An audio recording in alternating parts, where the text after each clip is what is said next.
گەشترین سڵاوەکانتان پێشکەش بینەرانی خۆشەویستی تەلەڤیزیۆنی کۆمەڵە بە یارمەتی هاوڕێیانی هاوکارم لەگەڵتانم بۆ پێشکەشکردنی گەشتی هەواڵەکانی ڕۆژی دووشەممە سەرەتا سەرجێڕەی گرنگترین هەواڵەکان بەڕێوەچوونی نمایشی فیلمی دیکۆمنتاری ئارشیڤی پێشمەرگەی کۆمەڵە لە شاری کۆڵنی ئاڵمان لە سێدارەدانی دوو بەندکراوی سیاسی لە زیندانەکانی ڕژیمی کۆماری ئیسلامی سەپاندنی حکمی سێدارە بەسەر دوو هاوڵاتی دیکەی خەڵکی شارەکانی سەقز و شیراز بانگهێشتی دوو بەندکراوی خەڵکی شاری کرماشان لەلایەن دادگای انقلابەوە و ئازادی کاتی دوو شارومەندی خەڵکی شاری سنا بەدانانی بارمتەی قورس.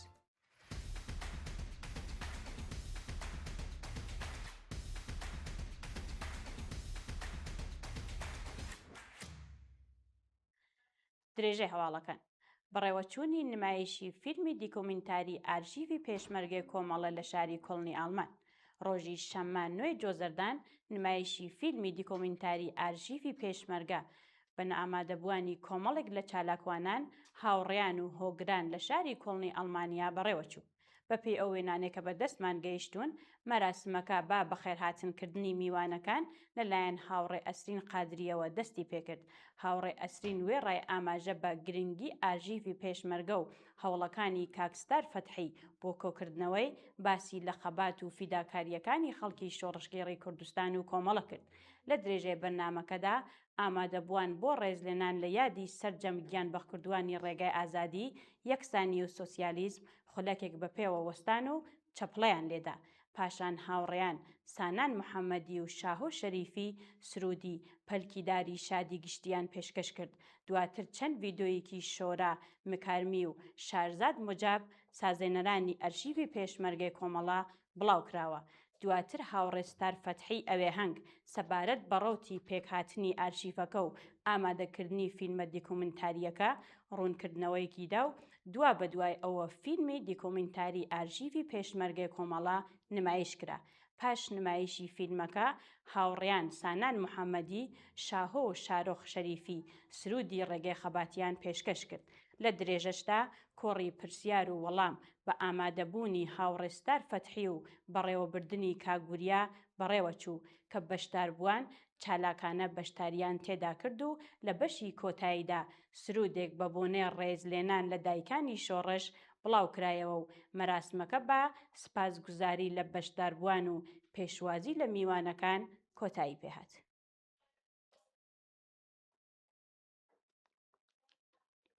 لە سێدارەدانی دوو بەندکراوی سیاسی لە زیندانەکانی ڕژیمی کۆماری ئیسلامی بەیانی دووشەممە 11 جۆزەردانی 1405 هەتاوی دوو بەندکراوی سیاسی ڕاگیرە و لە زیندانی قەزەل حەساری کەرەج لەلایەن دەستگای قەزایی کۆماری ئیسلامیەوە لە سێدارە دراون.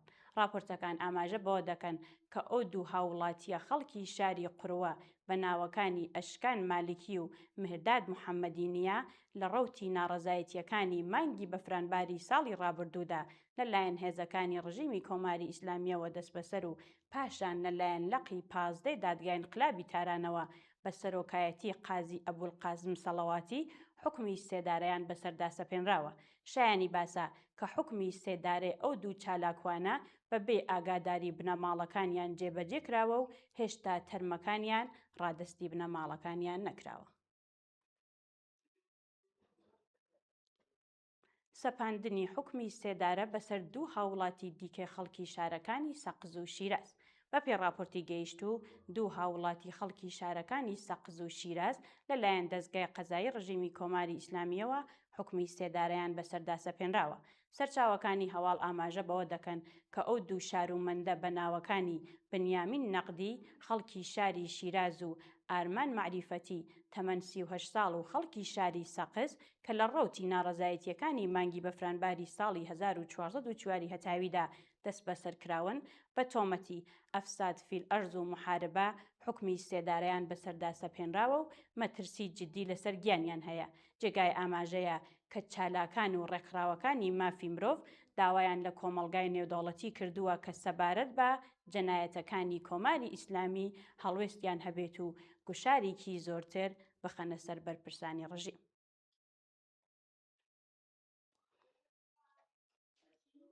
بانگهێشتی دوو بەندکراوی خەڵکی شاری کرماشان لەلایەن دادگای انقلابەوە ڕۆژی ڕابردوو دوو بەندکراوی سیاسی و خەڵکی شاری کرماشان لەلایەن دادگای انقلابی شاری کرماشانەوە بانکێش کراون. راپۆرتەکان ئاماژە بەوە دەکەن کە ئەو دوو هاوڵاتیە بەناوەکانی سەجاد و شایان وەیسی کە لەلایەن هێزە ئەمنیەکانی ڕژیمەوە لە دۆسیەیەکی پەیوەندیدار لەگەڵ ناڕەزایەتیەکانی مانگی بەفرانباردا دەست بەسەرکراون لەلایەن دادگای انقلابی شاری کرماشانەوە بە تۆمەتی محاربە بانگهێش کراون. شایانی باسە کە سەجاد وەیسی برای دوو هاوڵاتی گیان بەخکردوو بە تەقەی هێزەکانی ڕژیم بە ناوەکانی مەیسەم و مجتەبا وەیسی و ئەگەری لە سێدارەدانی لە ئارادایە. ئازادی کاتی دوو شارومەندی خەڵکی شاری سنا بە دانانی بارمتێ قورس. بە پێی دوای نزانیاریەکان وریام موئەید و جەماڵ خوداکەرەمی دوو هاوڵاتی خەڵکی شاری سنا بە دانانی بارمتێ قورس لە گرتوخانەکانی ئیدارەی ئیطلاعات بە شێوەیەکی کاتی ئازاد کراون. بە وتەی سەرچاوە ئاگادارەکان ناوبراو ڕێکەوتی چواردەی بەفرانباری 1404 هەتاوی لەلایەن هێزە ئەمنیەکانی ڕژیمی کۆماری ئیسلامیەوە بە بێ نیشاندانی بەڵگەی قەزایی و بەو پەڕی تند و تیژیەوە دەست بەسەر و تا ڕێکەوتی دەی ڕەشەمەی 1405 هەتاوی لە ژێر ئەشکەنجەکانی ناوەندە ئەمنیەکاندا بوون. جێگای ئاماژەیە کە تا کاتی داڕشتنی ئەم هەواڵە سەبارەت بە هۆکاری دەست بەسەرکران و ئەو تۆمەتانەی خراوەتە پاڵیان زانیاریەک لە بەردەستانیە. دەست بەسەرکرانی دوو هاوڵاتی خەڵکی شاری ورمێ لەلایەن ئیطلاعاتی سپاوە. لە ڕۆژانی ڕابردوودا دوو هاوڵاتی خەڵکی شاری ورمێ لەلایەن هێزەکانی ئیطلاعاتی سپای پاسدارانەوە دەست بەسەر و ڕەوانەی گرتوخانەکانی ناوەندە ئەمنیەکان کراون. بە پێی راپۆرتی ناوەندی ڕاگەیاندنی سپای پاسدارانی ڕژیمی جەنایەتکاری کۆماری ئیسلامی ئەو دوو شارومەندە کە هێشتا ناسنامەیان بڵاو نەکراوەتەوە بە تۆمەتی هاوکاری لەگەڵ ناوەندە ئەمنیەکانی ئیسرائیل دەست بەسەر و بە مەبەستی بەڕێوەچوونی ڕەوەندی لێپرسینەوە ڕەوانەی گرتوخانەکانی ناوەندە ئەمنیەکان کراون. بەردەوامی دەست بەسەرکران و ناڕوونی چارەنووسی چالاکێکی فەرهەنگی خەڵکی شاری بیجار. بە پێی راپۆرتەکان چالاکێکی فەرهەنگی خەڵکی شاری بیجار سەرەڕای تێپەڕبوونی زیاتر لە 3 مانگ لە دەست بەسەرکرانی هێشتا چارەنووسی دیار نییە.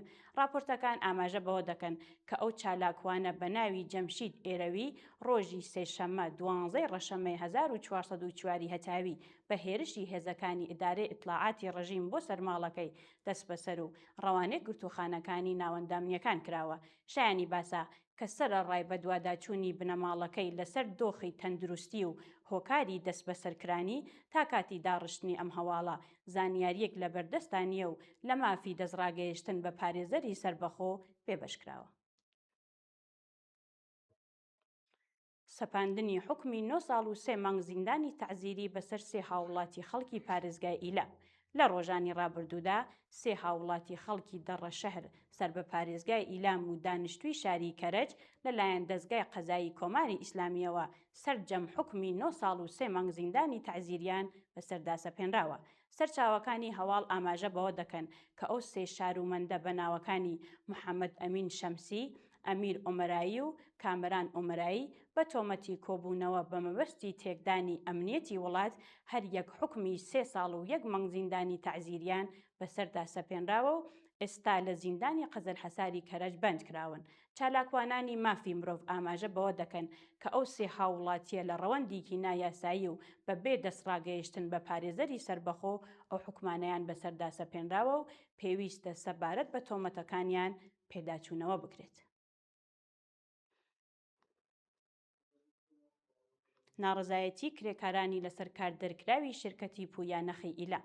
ڕۆژی ڕابردوو کرێکارانی لەسەر کاردەرکراوی شرکەتی پویا نەخی ئیلام دژ بە خراپی دۆخی ژیان و معیشەتیان ناڕزایەتیان دەربڕی. بە پێی راپۆرتەکان زیاتر لە 170 کرێکاری ئەو شێرکەتە کە لە سەرەتای دەستپێکی ئەم ساڵەوە بە بیانووی نەبوونی داهات و هەروەها لەسەرەوەبوونی تێچووی بەرهەمهێنان لەسەر کارەکانیان دەرکراون.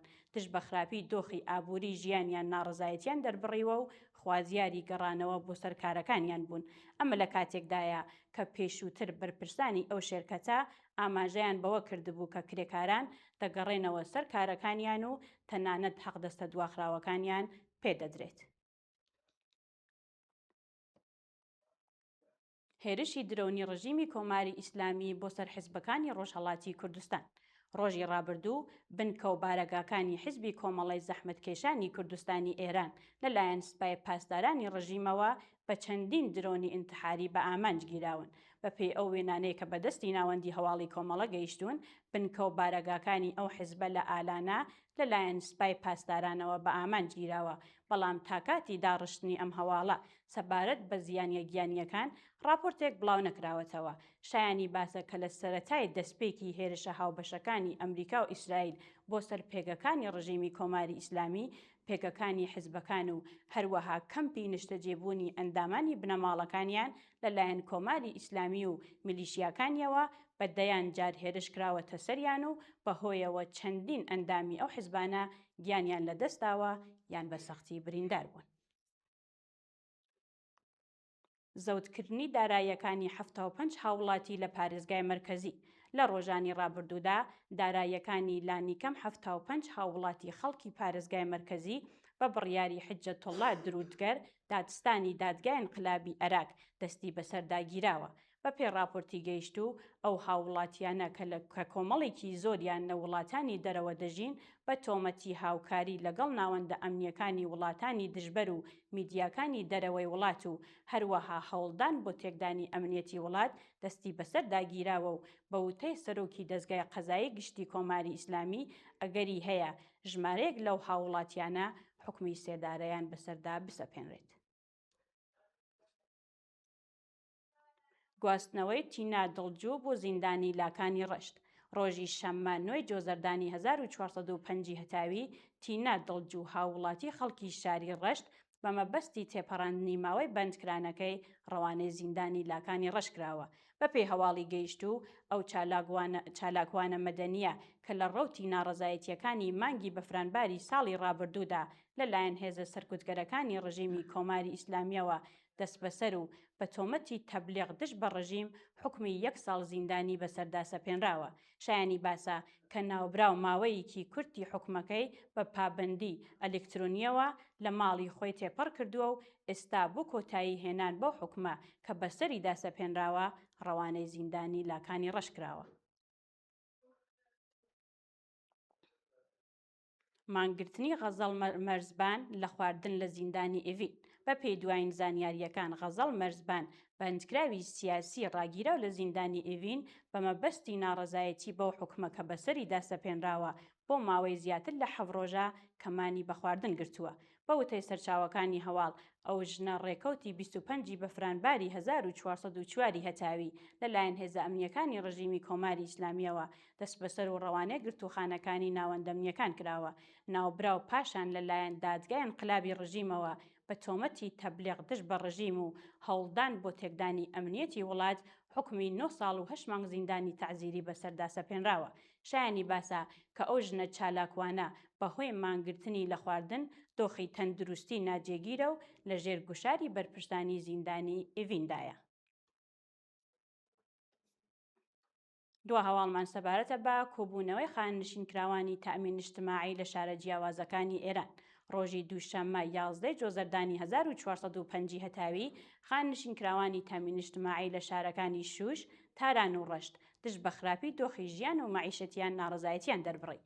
بەشداربوانی کۆبوونەوەکان بە وتنەوەی دروشم دژ بە دەسەڵاتی گەندەڵی ڕژیمی کۆماری ئیسلامی و هەروەها بەرزکردنەوەی پلاکارد خوازیاری پێدانی حەقدەست و مەزایە دواخراوەکان، دابینکردنی بیمەی دەرمانی کارامە، بایەخدانی ڕژیم بە ژیان و مەعیشەتی کرێکاران و هەروەها کۆتایی هاتنی گوشاری ناوەندە ئەمنیەکان بۆ سەر خاننشینکراوانی ناڕازی بوون.